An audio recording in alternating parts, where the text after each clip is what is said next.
lehiba asi pulma asibu kamaina thenagadi ba do ekhoi useba dudi masi lakpa matamda kaigidmakta government gi stand clear ai thambiwa okay haribo issue se thatra mapal lakpa aduga emele ta demand riba aduga su actually ka kutuna demand riba masi separate administration pigabani mingda masi mingda ekhoi leminabi adanabi makta ekhoi leminabi adre haduga adu demand aduga setminabi anabi nokta innocent miyam kukising hat already bisi masi issue asi tamina pa kai kan state logi government manipuna puna ase kai state logi mani lobo ngakta region yan duda pazamya na pen de lawi ni aduga paza pen na bagi maksu hariba emele na kana ngangrege aduga public for manipur pazamya na separate emission pbr aduga mi habasi lali adu manu government pen de na lawi ramyam adu di lawe adu government side de gi kai gi mok masi huji phau pen di ngangdri no mi hab to content bungam daba adu mi hariba openly separate niba political demand to bido kay salom ngam daba adu manila onchilaga public pen de law market effort chanba government would say in power pumba to him sidi indirectly manipur to gain demand of support of what some okay I have around okay I say osana thambi se amna chumbane khoi ge hojik separate administration talaga leriba aduga separate administration degi halaga khoi union territory forwa demand toriba khoi kuki MLA tara singa si forwa da khoi gi manipur government am khoi gi matak action ama da lokhatta bagi matang dino zan thambi se so amina jiki panelist ni so ajana de sukai de hai kare adubu masida koina jiki timing sida hoji ji thoriba issue manipur gi da thatra mapan sangsilak raba da asin balak ba sikai gi no matam si sangdaga de sum pen de ba si sum ngang helakani aduna masi tholiba hoji hariba honorable chief minister na ngapada miyam na pen daba adug MLA ku within moigi government mak to pen daba harisi kanana hailiba no habdo miyam khangmin na sangeba bobidi public miyam sina pen de bida honorable chief minister khangde kendra da masa na kahan jariba paja miyam sina buga kahaliba mi adu pen de ngangna riba miyam aduga honorable chief minister bu pen de bagi government pumina ba miyam MLA miyana pen de ngangi ba miyam masi punma asi adu kanana ngangliba no kai gi dokte masi ngangapno honorable chief minister amana ngangpa wahi miyam tawtho payam haribo government puminariba aduga moigi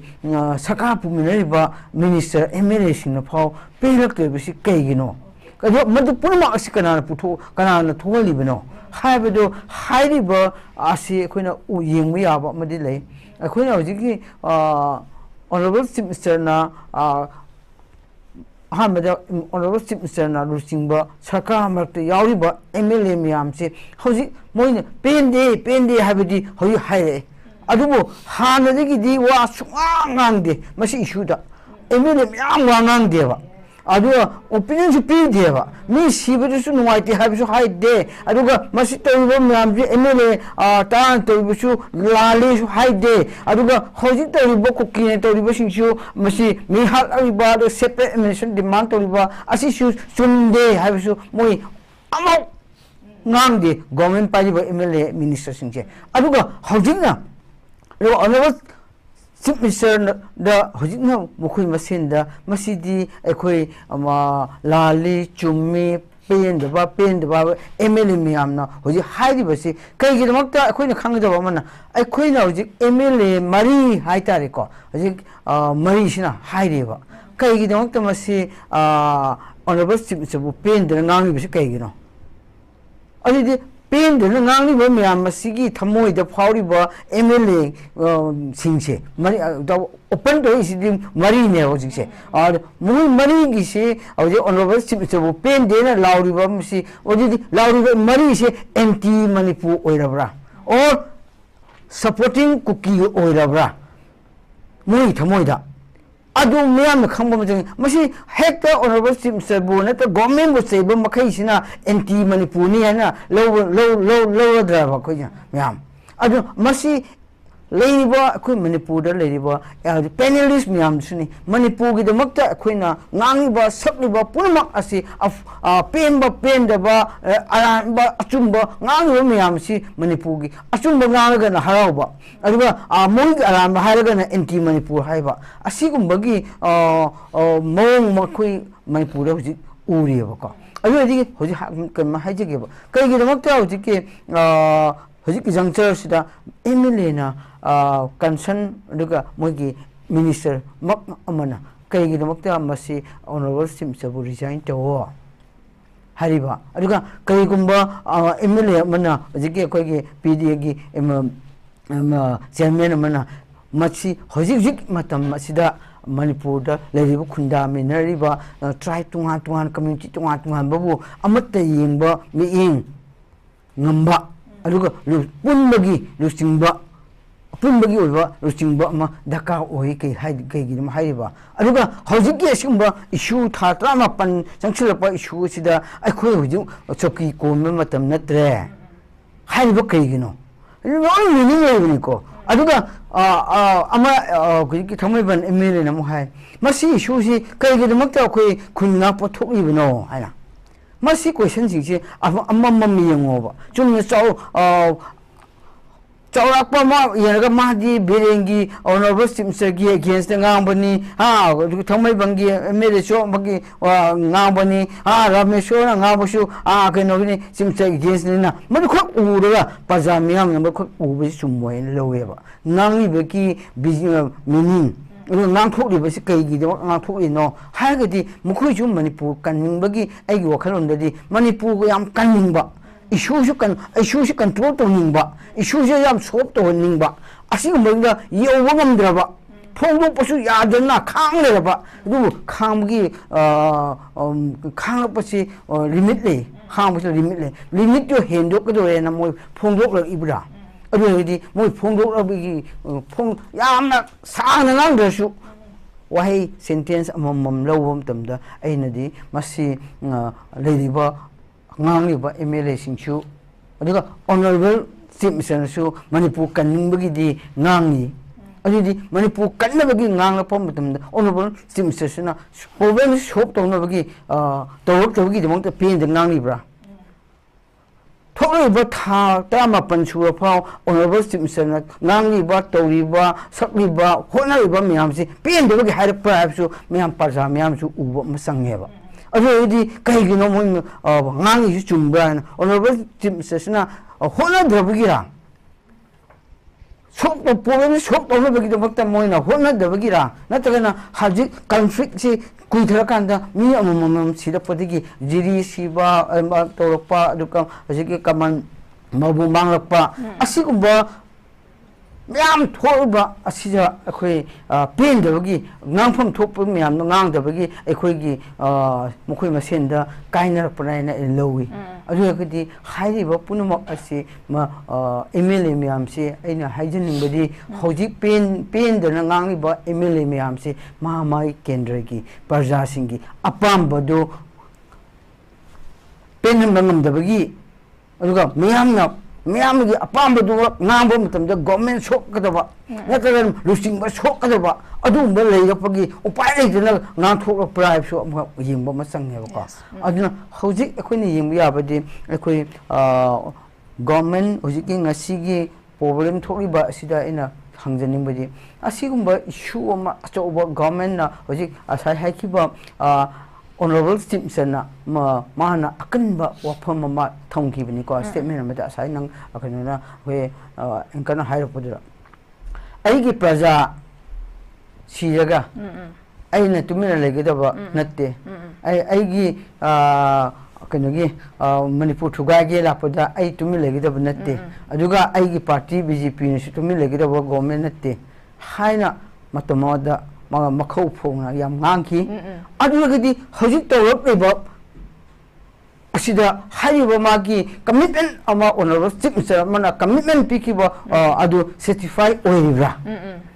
adu pawla pelibra ma ngang thokhi budugi adu thabak oina utpang ngamlibra adara utpang ngamdrebra adudi hojik leiba thatra mapan suraba mi sur punnu mi chani muk sirakaba aduga phong da jiri gi sai hai gi bu thatran thani pan khak angang pho yawaga hatki budu adugidi mukhoi singdudi ekhoi gi ijati aduga ekhoi jati gi oidrebra moi adu phau sheragadi honorable simpson man promise to khibudo aduga aigi jati so akanda aigi jati sirakanda tumi legidabne tedi hojik redi madu jirigi issuda honorable simpson kam thodang lawkhre ro kaman babu gi mangki bida man kam thodang lawkhre ai haisi honorable simpson lit to bugi ma bu haijabani ko ai kanamati gi against natte kanamati gi yikne basu natte hayo miyamgi issue ebinina made sop to yanabagi damakta khorariba punamakta pajasina pendiba khulao lakpadegi adugi adugi hojik tawriba honorable simpson lead tawriba government sina kamba thodang lawkhre jirigi ta mi anga ahum nupi atu ahum aduga kaman babu hojik asida magi chapchama government stand asidi hena lawba ngamlaktaba asi oragadi hojik hariba mkhoi masena kaina de oise chumbran lawi aduga khoi ga honorable speaker na haiki magi kanu da secretary da assembly gi secretary da mana function number da haiki kaman haiki iramdamgi jati gi aduga aigi public sing aigi apamba public sing gi apamba do aina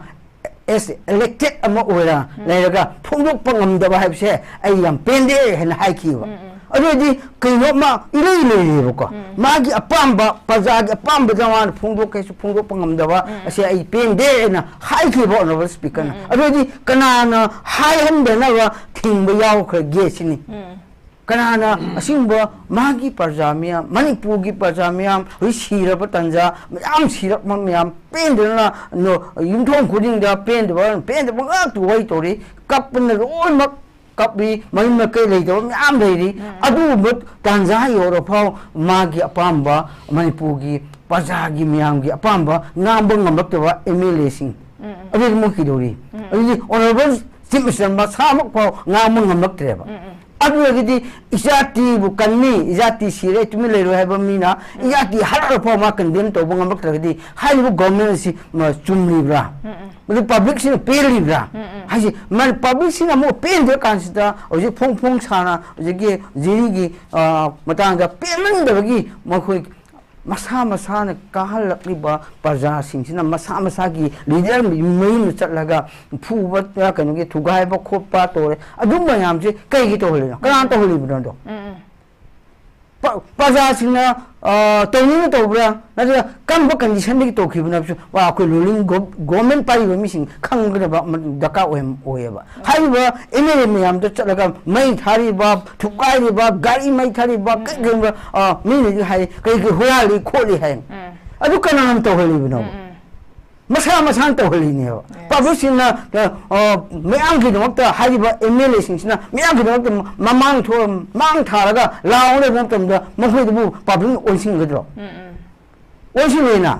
haiman dabagi onsilman moido onsil lopne ba ko phom na phung khang da ba ada masi issue se koina yemu ya ba mane social issue nati political issue ni political issue da ni separate administration haina ni hukum tamda political issue demand to lopne ba ada masi da ICLF ka kutuna lit to ga the political issue demand masi chumni na political issue demand politics ki daka oiba MLA tas di masi issue da koi support obo daka oina phone government India mamang da prime minister mamang da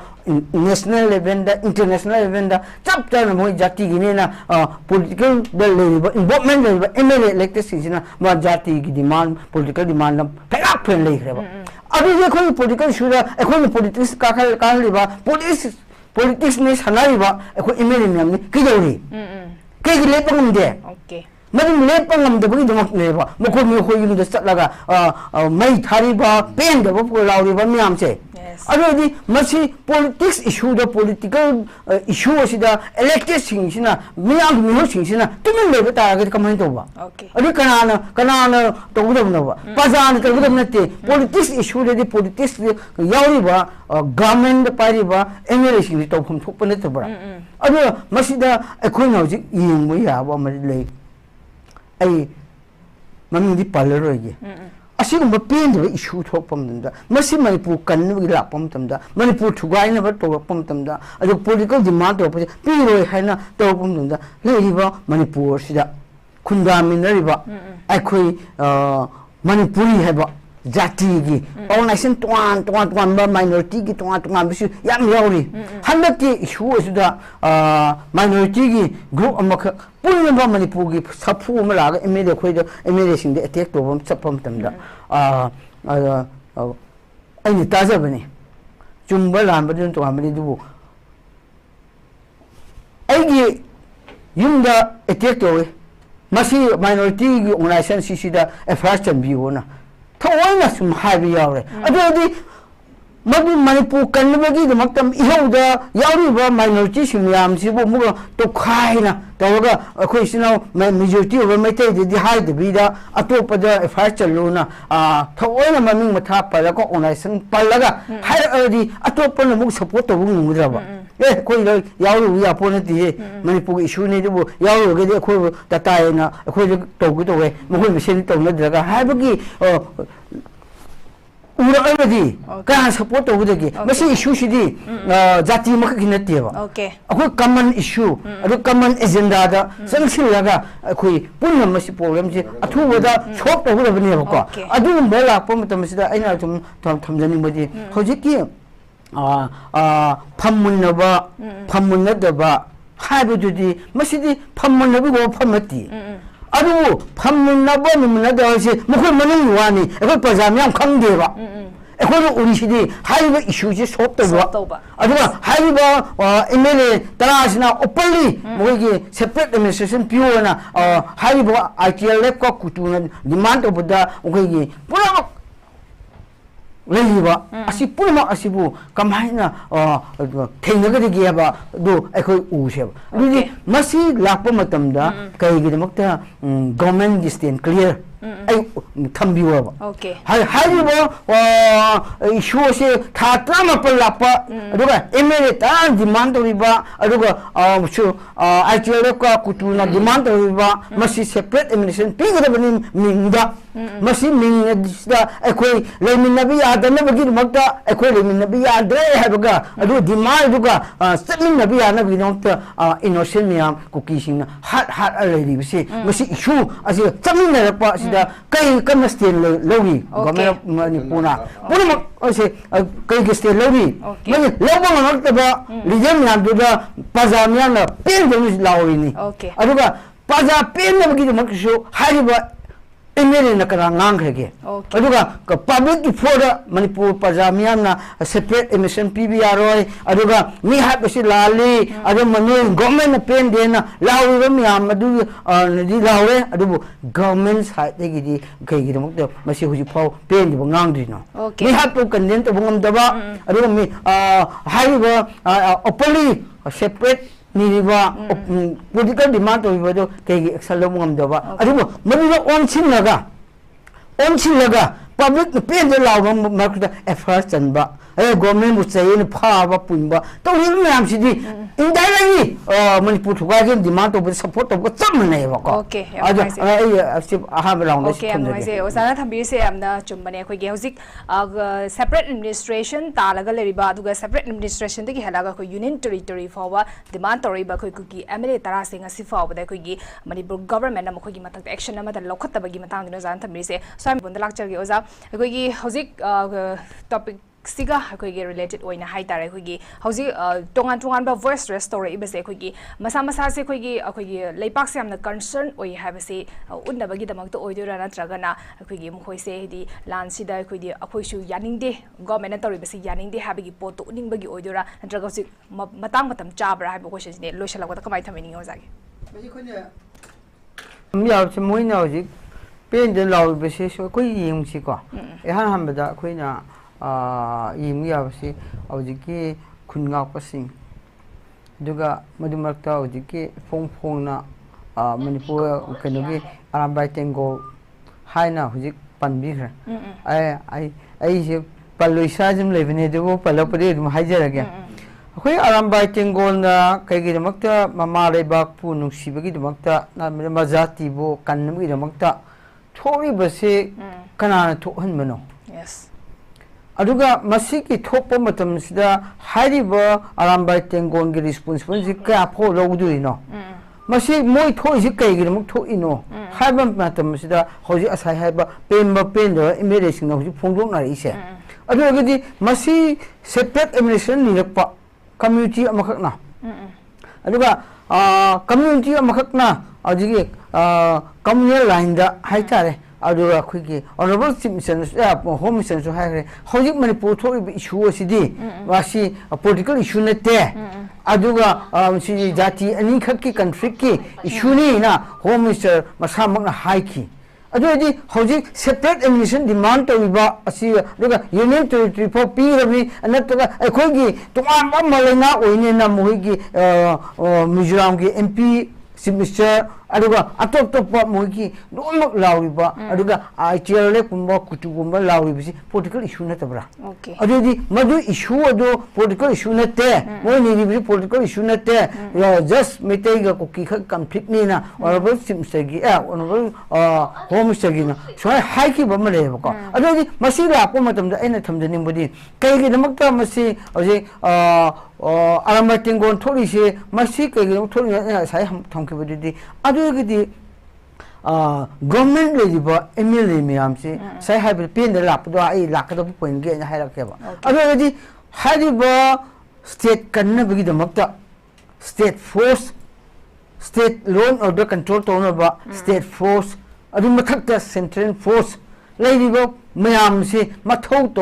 to da bigi ne ba ji arambai tengo tho ise adugi government haiba government asina center asina haiba communal gi oisno community ni marta conflict thok pasibo control to no besi government gi mathau na tabra okay paiba aduga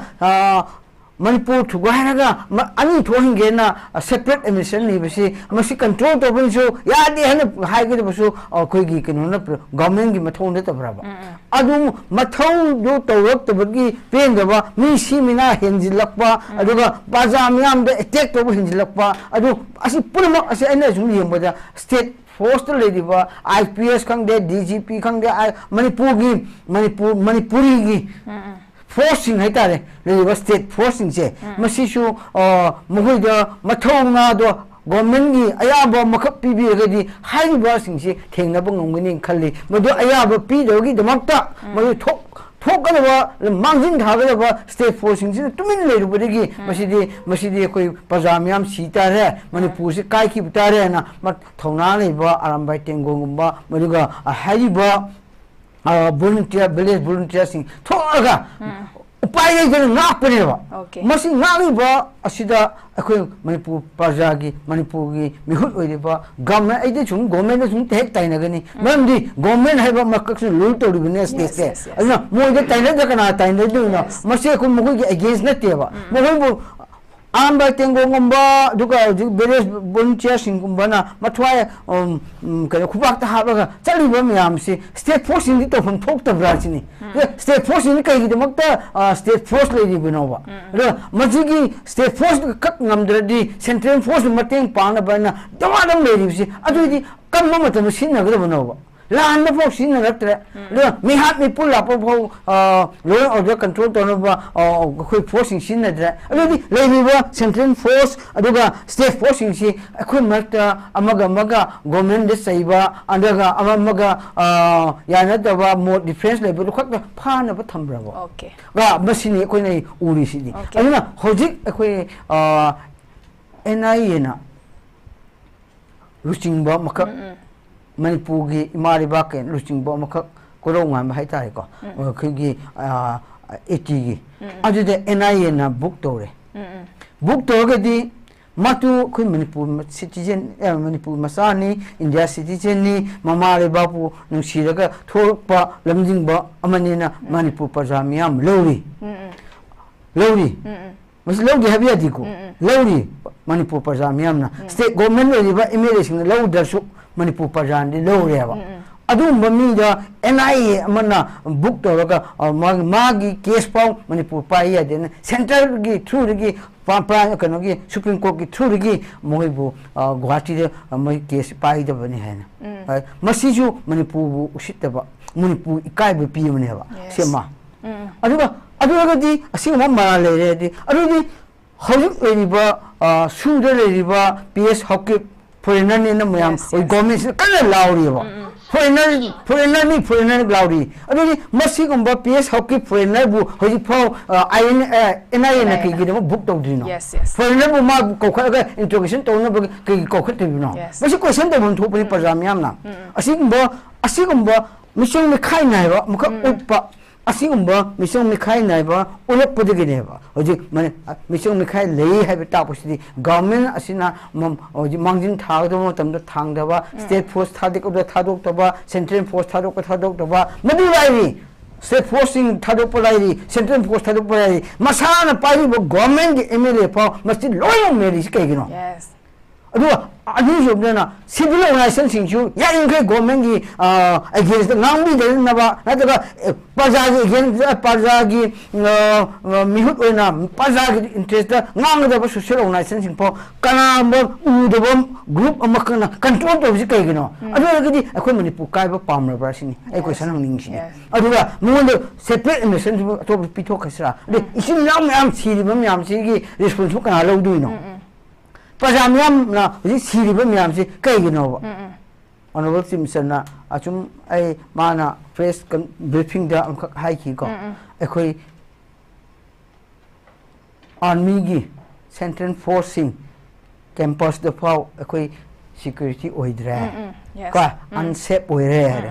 adu di madu di kana bu thaju no ekoi di government lejeri adu ekoi gloring government BJP government central social lerina pajamyam na kainam khak ekoi wa su moi na kan khigani ha ba honorable Simpson gi makhada